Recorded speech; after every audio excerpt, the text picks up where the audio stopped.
Assalamualaikum, salam Malaysia Madani, berita pagi Sabah edisi Ahad 26 Mac, saya Muhammad Syahriza Mawang.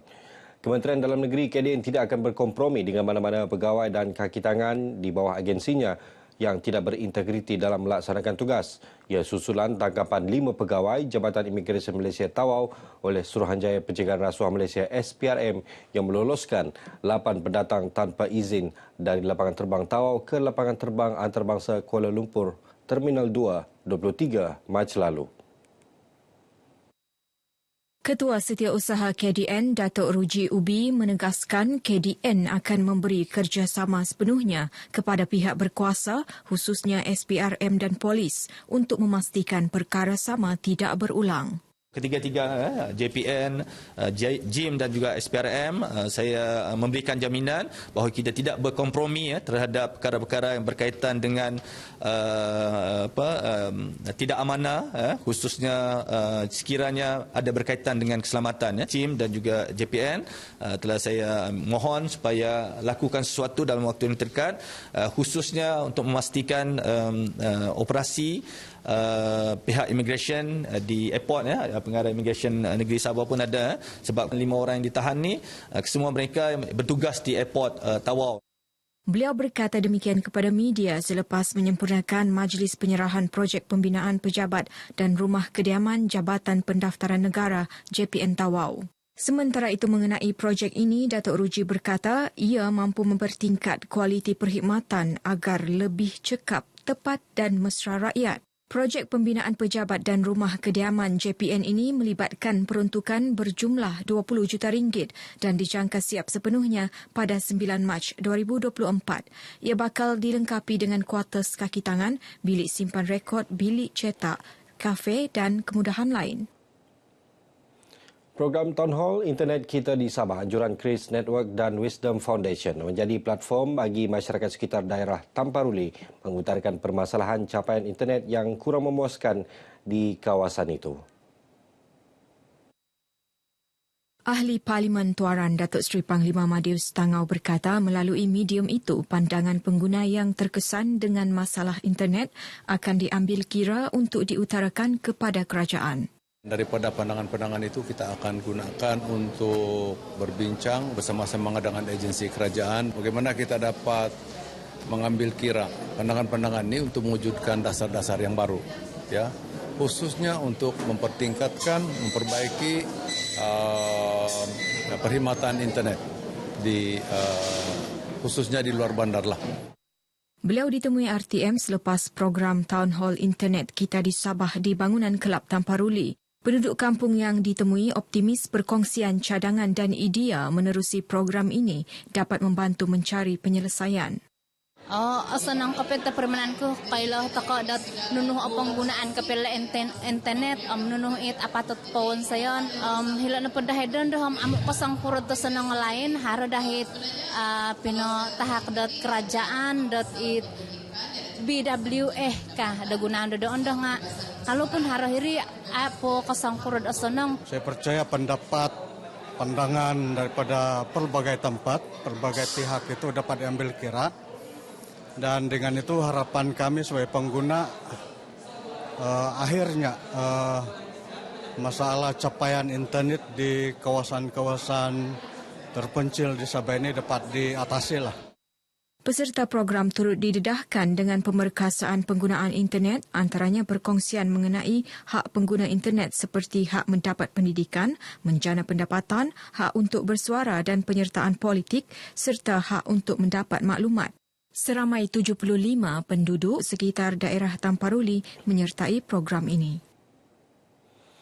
Sumbangan tunai rahmah STR yang disalurkan kerajaan bagi membantu rakyat yang berpendapatan rendah terus mendapat reaksi positif. Mereka yang ditemui di Kota Kinabalu berharap bantuan tersebut akan diteruskan pada masa akan datang. Mengenai bantuan sumbangan rahmah ni, sangat terima kasihlah dengan bantuan kerajaan ni. Sekurang-kurangnya boleh meringankan beban kami sekeluarga lah. Sekarang ni pun tengah untuk kemas kini saja. Bantuan ni sedikit sebanyak dapatlah membantu mengurangkan sedikit beban. Walaupun tidak banyak tapi dia sangat-sangat membantu. Kalau bagi pendapat saya bantuan ni bagus diteruskan pada masa hadapan lah. Kami rakyat sangat berbangga mendapat bantuan yang diberi oleh kerajaan untuk membantu rakyat, anak-anak dan orang yang tidak bekerja dan orang susah.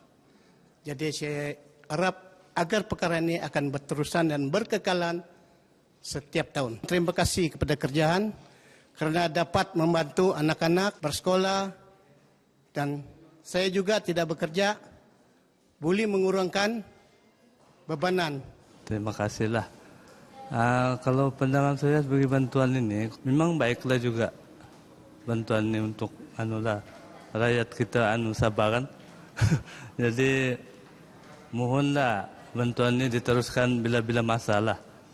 Itulah pandangan saya. Ini sangat membantulah untuk kepada yang macam kita ni kan yang tidak berkemampuan. So kalau boleh pihak kerajaan bolehlah lanjutkanlah bantuan ni.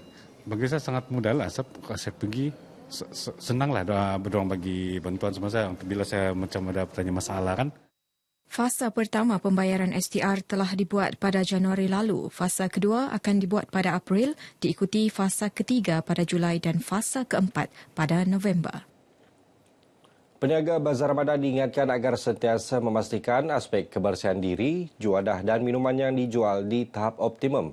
Mayor Dewan Bandaraya Kota Kinabalu, Datuk Nurliza Awang Ali berkata, ia penting bagi memastikan pembeli dapat menikmati juadah yang bersih dan berkualiti. Katanya dengan mengamalkan serta meningkatkan disiplin tinggi dalam aspek kebersihan, kedua-dua pihak iaitu peniaga dan pembeli akan dapat meneruskan aktiviti jual beli tanpa sebarang teguran atau tindakan daripada pihak berkuasa tempatan. Perkara itu juga sekaligus dapat mengelak rungutan daripada pembeli terhadap juadah serta minuman yang dijual. Datuk Nurliza berkata demikian kepada RTM selepas melakukan tinjauan di Bazar Ramadan Sembulan Kota Kinabalu. Dalam tinjauan ini, 90 gerai diperiksa. Umat Islam di negeri ini diminta terus meningkatkan amal ibadah dan amalan mulia sempena bulan Ramadan. Pembantu Menteri kepada Ketua Menteri Datuk Nizam Abu Bakar Titingan berkata, ini kerana bulan Ramadan memberi peluang kepada setiap umat Islam menggandakan pahala. Di dalam bulan ini juga kita memperbanyakkan membaca Al-Quran, ya, dan memperbanyakkan sedekah kita kepada orang-orang yang memerlukan pertolongan dan bantuan kerana banyak kelebihan dan kemuliaan yang Allah Subhanahu Wa Taala berikan kepada mereka-mereka yang dapat membantu saudara-saudara mereka yang tidak bernasib baik. Beliau berkata demikian kepada pemberita RTM selepas majlis berbuka puasa bersama kira-kira 100 penduduk Taman Sri Titingan Tawau. Dalam majlis ini, Datuk Nizam yang juga wakil rakyat APAS turut menyampaikan sumbangan wang tunai kepada Surau PPR Sri Titingan bagi tujuan pelaksanaan aktiviti sempena bulan Ramadan.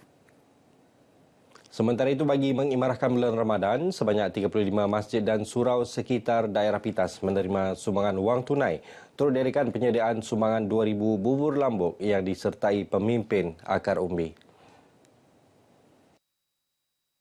Beginilah kita dapat menyatu padukan rakyat yang berbilang kaum yang ada di daerah Pitas ini.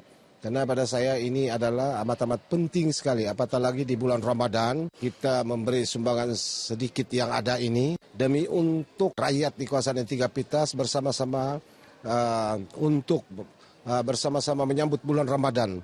Ini merupakan sumbangan yang sangat-sangat ditunggu-tunggu dan juga boleh dimanfaatkan oleh 35 masjid dan surau di kawasan N3 Pitas agar mereka boleh melaksanakan aktiviti khususnya pada bulan Ramadan ini, sama ada aktiviti dalam mengimarahkan masjid, terutamanya dalam majlis berbuka puasa. Kita mengharapkan penerima-penerima bantuan sumbangan daripada Yang Berhormat Datuk ini, mereka dapat gunakan sepenuhnya sumbangan yang diberikan dan gunalah uang yang diberikan itu dengan membeli keperluan yang betul-betul mendesak dan dimanfaatkan yang sebaiknya lah. Mereka berkata demikian ketika ditemui dalam majlis penyampaian sumbangan Ramadan serta majlis berbuka puasa di Pitas. Bulan Ramadan sinonim dengan amalan bersedekah dan membantu golongan memerlukan. Justru sebagai bertanggungjawab sosial korporat, Hotel Promenade meraihkan 20 anak yatim dari Rumah Anak Yatim Tambunan melalui majlis berbuka puasa dan sahur.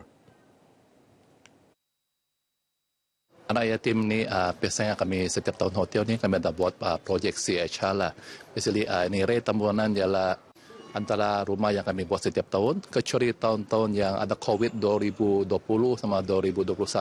Jadi inilah masanya selepas COVID, inilah fasa kita buat balik untuk memberi balik kepada masyarakat di orang-orang yang perlukan, especially anak-anak rumah yatim ni. Ya. Jadi saya bagi pihak Rumah Anak Yatim amat bersyukur dan amat berterima kasih kepada pihak Promenade Hotel yang mengundang untuk majlis berbuka puasa dan memberi sumbangan lah. Alhamdulillah gembira, bersyukur sama Tuhan kan. Sebab dengan sumbangan tuh kami semua dapat beli keperluan untuk raya nanti. Berasa gembira lah. Jarang-jarang dapat apa tuh pemberian yang macam ini. Sama satu lagi harap Promenade Hotel jemput kami lela di sini.